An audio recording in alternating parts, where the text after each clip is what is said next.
Ontem eu estava a poucos segundos de encerrar o vídeo quando fui surpreendido pelo despertador que sinaliza a hora do medicamento da minha esposa e interrompeu o vídeo, mas já estava no finalzinho, não atrapalhou muita coisa.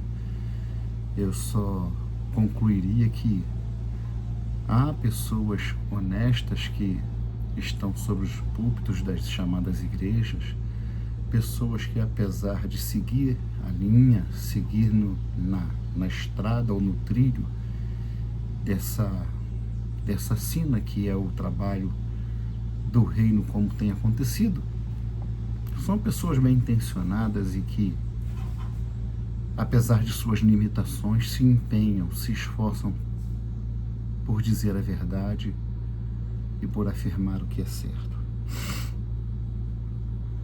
Em 1 Coríntios, capítulo 14, é 14 isso aqui? Que eu vou estar usando a tradução do Saião, tradução NVI 2011, que eu recomendo. Não recomendo outra NVI nenhuma, só a NVI 2011, que está na edição principal dele que eu conheço, chamada Rota 66, tá? No capítulo 14, no verso 32, assim diz: o espírito dos profetas está sujeito aos profetas, pois Deus não é Deus de confusão, aqui está de desordem, mas de paz. Nas Almeidas, Revista e Corrigida, está: Deus não é Deus de confusão, né? Então eu retomo aqui o nosso assunto falando sobre a importância da questão do se entender as Escrituras não como um livro em que se saiba soletrar as sílabas em português e fazer uma leitura, ainda que aprofundada, por pessoas que, mais do que alfabetizadas, tiveram formação superior, né? Para isso, eu rapidamente recomendo com forte ênfase a professora Tia Lara Benner, no YouTube. Quem conhece, ela é extraordinária, ela é maravilhosa. Eu não tenho tempo todo dia de estar vendo os comentários dela, os ensinamentos dela sobre como escrever, como falar, principalmente como conjugar verbos, enfim.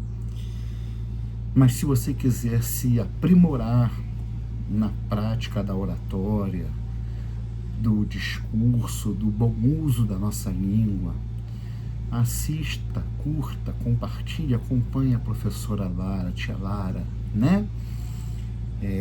Ela é extraordinária, é tudo de bom.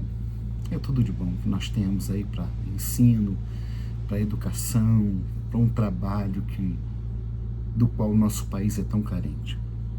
Mas as Escrituras, mais do que você saber conjugar, soletrar sílaba, entender a estrutura frasal, as Escrituras, elas não foram originalmente escritas para o povo ocidental, para línguas neolatinas, para línguas oriundas do grego. Ela tem toda uma gama de situação implícita nos seus textos que criam certas limitações para nós. E isso não é coisa só para nós brasileiros. Você vê que até para os próprios hebreus dos dias do Senhor, eles tinham dificuldade de entender certas expressões, certas colocações. Por exemplo, após a ressurreição, quando o Senhor vai ter com seus discípulos e ele chama a Pedro para ir com ele, diz a João que fique, e alguém, não me engano, não sei se é Pedro, que pergunta: Senhor, ele também não vem conosco? Ele disse: eu quero que ele fique. E eles não entenderam, muitos deles entenderam que o Senhor tinha dito que João não ia morrer nunca, João ia ficar vivo eternamente. Então, você vê que mesmo na própria cultura, dependendo de como se coloca uma situação na nossa maneira de se expressar, nós podemos deixar certas pessoas embaraçadas, podemos deixar situações no vácuo. Isso não é incomum na Bíblia. Imagine você um texto, um compêndio. A Bíblia é uma biblioteca, na verdade. São dezenas de livros juntados em um só bloco, vamos chamar assim, monolítico, né? Um bloco inseparável, mas escrito por pessoas diferentes, embora de uma mesma cultura na sua grande maioria. A dúvida recai sobre Jó, por exemplo, mas de uma mesma cultura, mas na linha do tempo é um mesmo povo, habitando uma mesma região. Nessa linha de tempo, a evolução da linguagem, da escrita, segue sempre partindo de algo que anteriormente tinha conhecimento e vai avançando. Então, nós precisamos tomar cuidado com isso. Hoje eu fiquei aqui me perguntando se eu pegava a história do cristianismo para ressaltar algumas questões ali na época já terceiro para o quarto século, chamada época conciliar, ou se eu pegava a teologia sistemática. Achei melhor não. Eu quero chamar a atenção para algumas questões, porque o assunto central dos vídeos que estamos fazendo é a ideia que surgiu por volta do segundo e terceiro século, de que Deus existe, não se manifesta só. Ele existe em três pessoas. Portanto, Deus é uma trindade. Eu afirmei ontem, e se não nesse vídeo, nos próximos eu vou provar que isso não tem fundamento doutrinário nas escrituras, não encontra respaldo, tá? Não encontra respaldo. E para isso bastará nós fazermos comparações com algumas doutrinas, como a doutrina da deidade de Yeshua, né? Não apenas da divindade, que hoje há quem faça a distinção, mas da deidade. E, portanto, se ele é Deus, ele só pode ser o único Deus, né? A doutrina da salvação. Ninguém vai ser salvo, pelo menos não no estado em que está como pessoa, como um participante da fé. Ou é salvo, ou será salvo, mas será no momento em que Deus prover o encontro com ele. Mas a partir do momento em que a pessoa tem um contato, um encontro com o Espírito de Deus, que ele tem contato com a obra vicária do Senhor Yeshua, ele é salvo. A Bíblia afirma isso claramente, tanto no texto em hebraico como no texto em português. Nós podemos ver isso. Agora, a doutrina da Trindade, eu chamo de teoria da Trindade, ela não tem o menor respaldo na Bíblia. Primeiro, que a palavra Trindade não aparece nas Escrituras em parte nenhuma. Segundo, que a ideia de três seres em Deus, porque três pessoas equivalem a três seres, ela afronta as declarações do próprio Eterno a respeito de si mesmo, como um, né? Mas eu quero chamar a atenção aqui, e como eu havia prometido, nós vamos estar usando esta obra aqui, que é uma obra muito boa, que eu recomendo, que é o Antigo Testamento Interlinear Hebraico-Português, produzido pela Sociedade Bíblica do Brasil, de autoria do doutor professor Edson de Faria Francisco, uma sumidade em conhecimento de línguas originais e de teologia, que é muito importante, mas tão importante ou mais do que saber as línguas originais é saber a teologia bíblica, porque senão a pessoa fica como certas correntes que tem por aí, que são muito fortes, produzem Bíblia, mas se embaraçam, tropeçam na teologia. Podemos citar os testemunhas de Jeová, por exemplo, né? Até que estão muito bem na produção de Bíblia, estão trabalhando aí. Eu ganhei de presente uma das últimas edições da tradução Novo Mundo e fiquei surpreso com as mudanças que eles vêm implementando no texto, olhando mais o hebraico no Antigo Testamento, ainda que se atendo ao grego no Novo Testamento. Em Gênesis 16, nós encontramos aquela passagem, Gênesis 16, 7, quando Agar é expulsa ou estava sendo judiada por Sarai, e esposa de Abraão, e ela já grávida de Ismael, ela foge, ela grávida não, acho que ela já era mãe de Ismael, ela foge. Então nós vamos estar lendo aqui.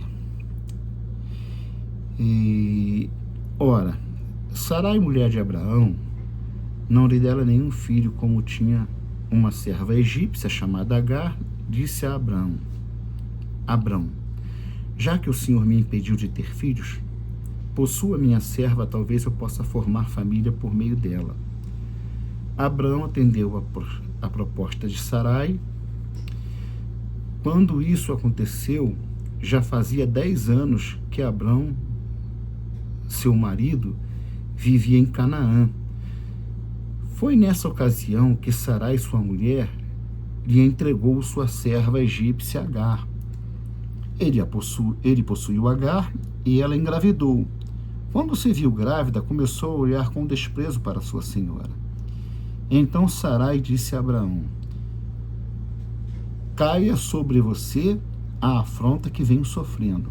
Coloquei minha serva em seus braços e agora que ela sabe que engravidou, despreza-me. Que o Senhor seja juiz entre mim e você. Eu estou lendo o contexto porque senão eu estava atrapalhando já, falando, sabia se o Ismael já era nascido ou ainda ia nascer, né? Isso é bom para esclarecer. Respondeu Abraão a Sarai, sua serva está em tuas mãos, faça com ela o que achar melhor. Então Sarai tanto maltratou Agar que esta acabou fugindo. Aqui sim, aqui está a importância do que nós queremos começar a tratar sobre a questão da diferença que se faz entre o que está escrito no hebraico, tá?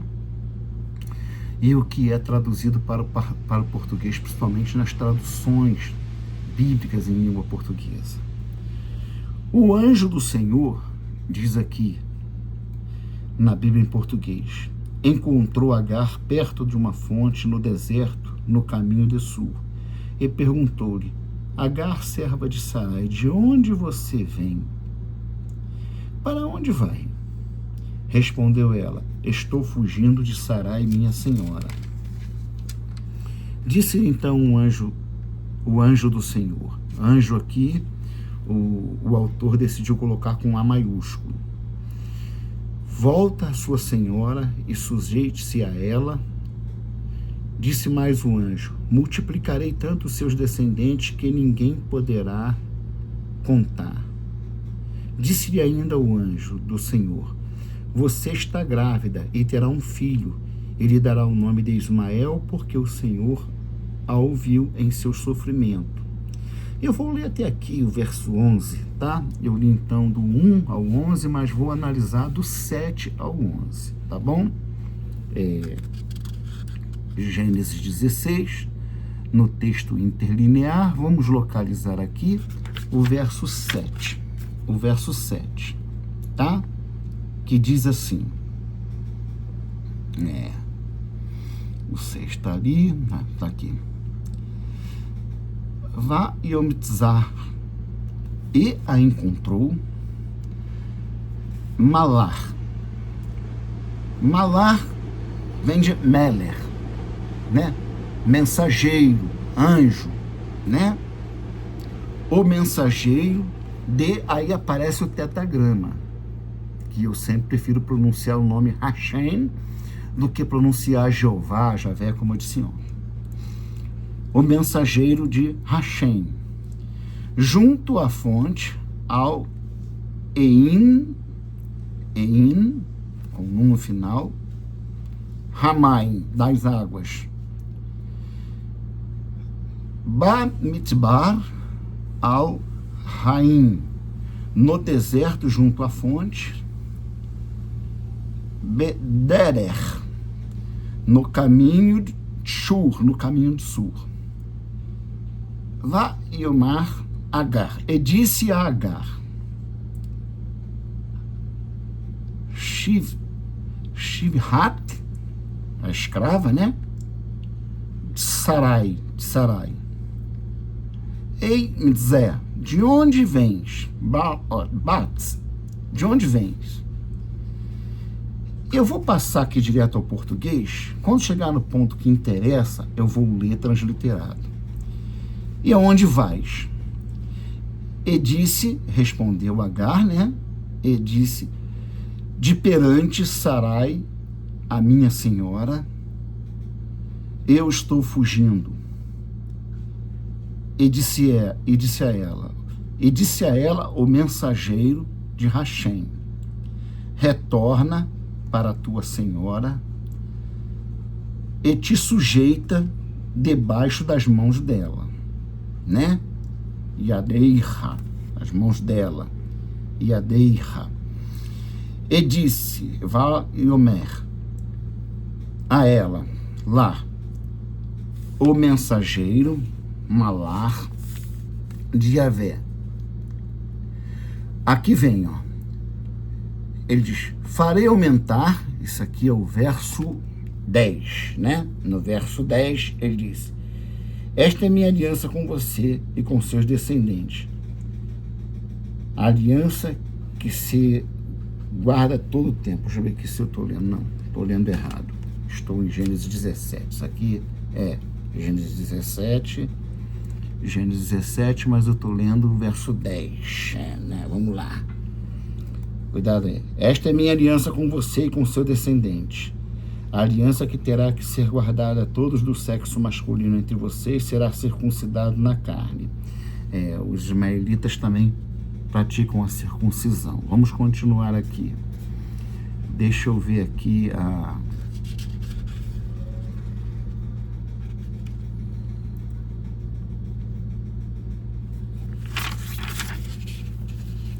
Para mim não me perder que a leitura do hebraico é da direita para a esquerda, né? Se eu bobear, eu me atrapalho, né?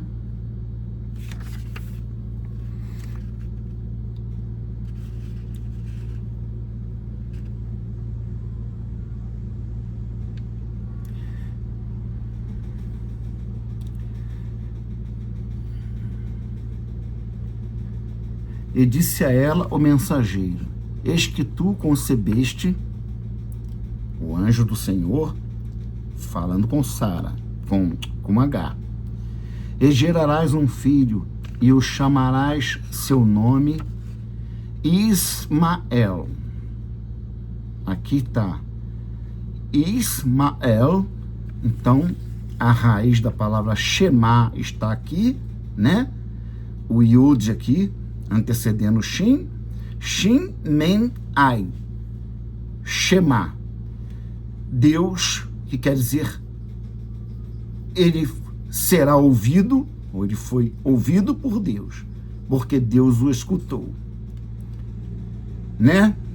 Então veja que o texto que até aqui vem falando de um mensageiro de Deus, em dado momento chama este ser, esta pessoa, este ser, de o próprio Deus.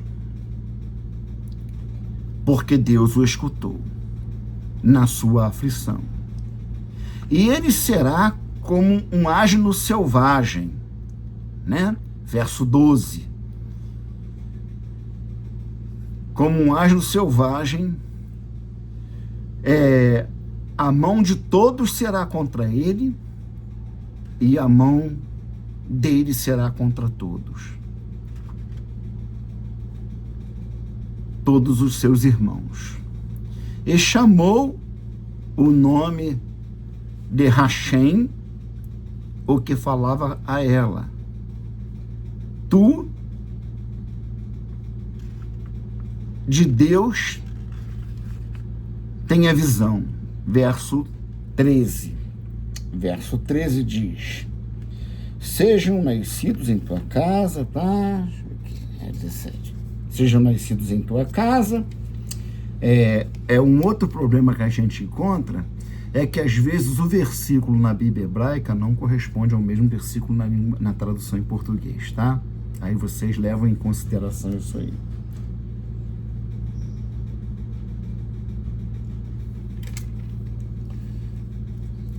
Qualquer do sexo masculino que for circuncidado terá que ser circuncidado. Ele faz o mesmo pacto com Agar, né? Ele faz o mesmo pacto com Agar.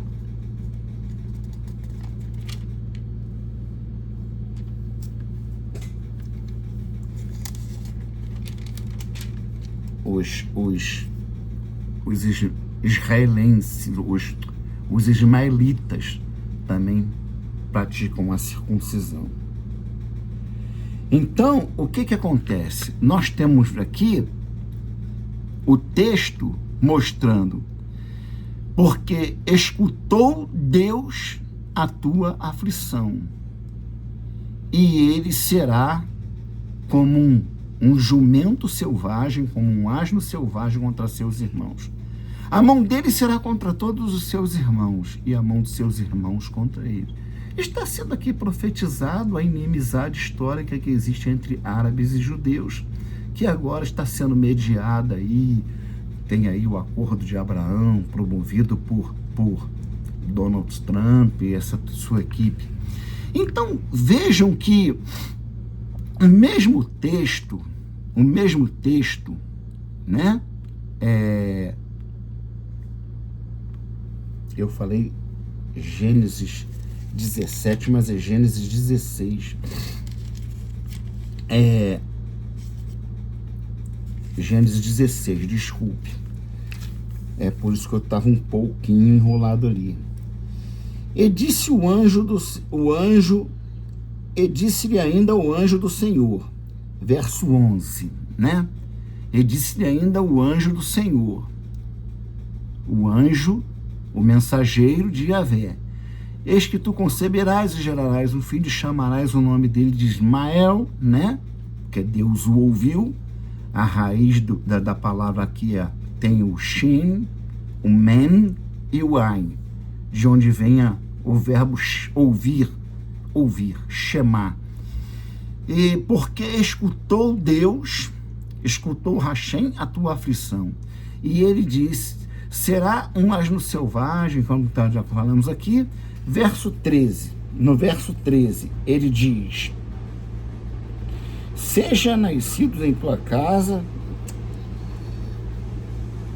Este foi o nome que ela deu ao Senhor, que lhe havia falado: tu és Deus que me vê. Olha só, tu és Deus que me vê. É Gênesis 16, tá, gente? Me perdoe a confusão aí. É Gênesis 16. É que ali se lê para cá e aqui se lê para lá. Então é muito fácil a gente se atrapalhar, tá bom? E chamou o nome de Rachem, o nome de Yahvé, o que falava a ela. Agar recebe a revelação. Ela discerne que quem está falando com ela não é um ser humano comum. Também não é um mensageiro qualquer. É mensageiro porque ele traz uma mensagem. Mas quem está falando com ela é o próprio Deus. Por isso a fé dos ismaelitas, a fé do povo de Ismael, é uma fé solidificada, porque muito de sua fé se baseia na Torá.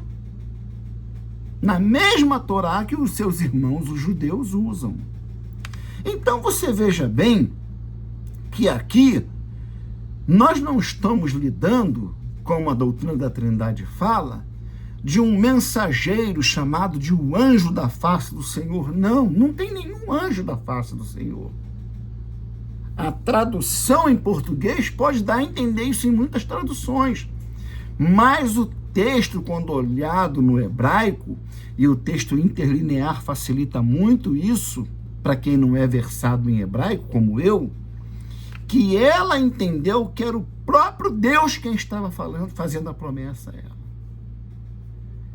E uma promessa tal como Deus faz aos judeus, apenas com diferenças da aliança. A aliança que Deus faz com Abraão, com Isaac, com Jacó, e vai dar continuidade prometendo descendente a Davi, é diferente da aliança que Deus faz com Ismael. Mas diz a ele que, ao filho de Agar, que ele também será uma nação incontável, inumerável. Há uma aliança entre Deus e os ismaelitas, diferente da aliança que há entre Deus e Abraão. Tá bom? A outra passagem é tanto mais importante como mais significativa do que essa. Vamos andar aqui para a direita. Gênesis 18. Gênesis 18. Essa aqui é importante. Nós já estamos a 26 minutos. Eu pretendo, como é uma série de vídeos, se eu fizer vídeo muito longo, o pessoal não está vendo pregação de edificação. Eles chamam de edificação, que eu falar sobre vitórias, bênçãos, salvação, essas coisas. Então, essas questões criam certa dificuldade. Em Gênesis 18, nós temos aquela passagem em que Deus aparece a Abraão. Aqui é que a coisa fica boa. Porque Deus aparece a Abraão, e nessa manifestação são 3 seres que aparecem a Abraão. Esse é um dos textos base para a sustentação da teoria da Trindade, chamada doutrina da Trindade, né? Então nós vamos estar lendo aqui com calma, para não nos atrapalhar. Está me dando uma cãibra aqui na perna esquerda. Então nós vamos estar lendo aqui esse texto. São praticamente 28 minutos de vídeo. E eu vou estar lendo em português, até onde for sumamente necessário para o assunto que nós estamos tratando. Não vou me estender muito na leitura, porque depois eu vou vir para cá para o texto interlinear no hebraico, para vocês verem a diferença.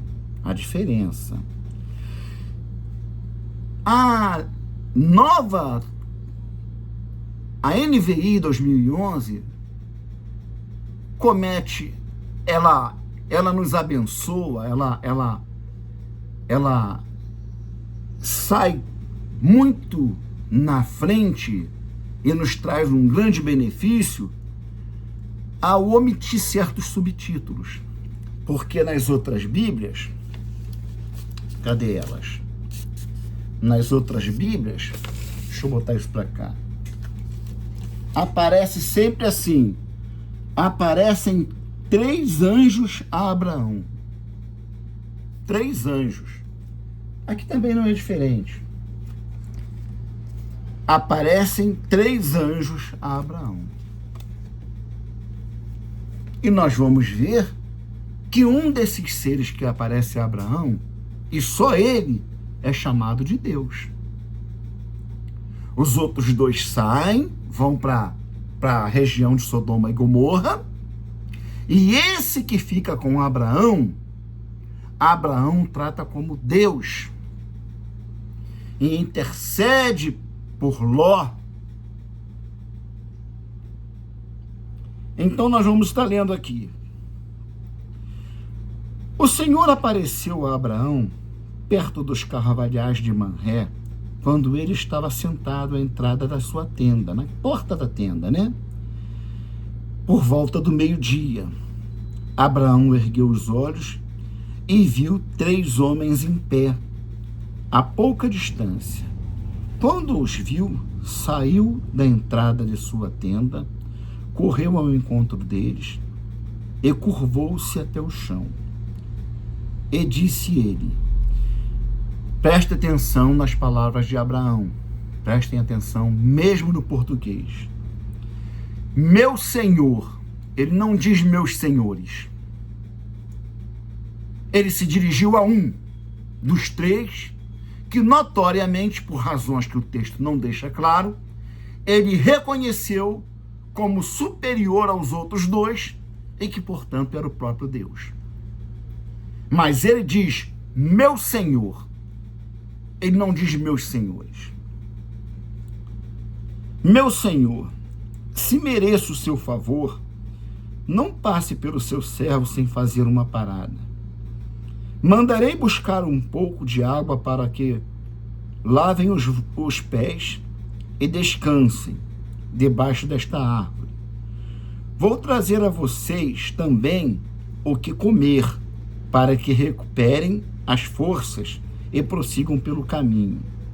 Agora que já chegaram até seu servo, está bem. Agora que chegaram ao seu servo, desculpe. Está bem, faça como está dizendo, responderam.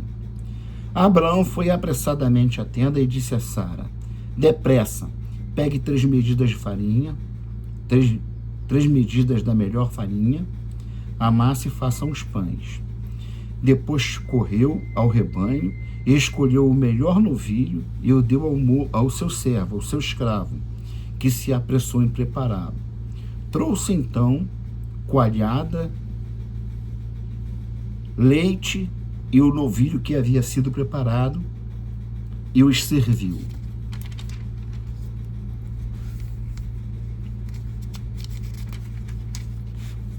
Enquanto comiam, ele ficou perto deles, em pé, debaixo da árvore. Onde está Sara, tua mulher? Perguntaram. Ali na tenda, respondeu ele. Então disse o Senhor. Não disseram os senhores. Disse o Senhor. Está falando de um dos 3, usando o pronome no singular, na segunda pessoa tu, o Senhor.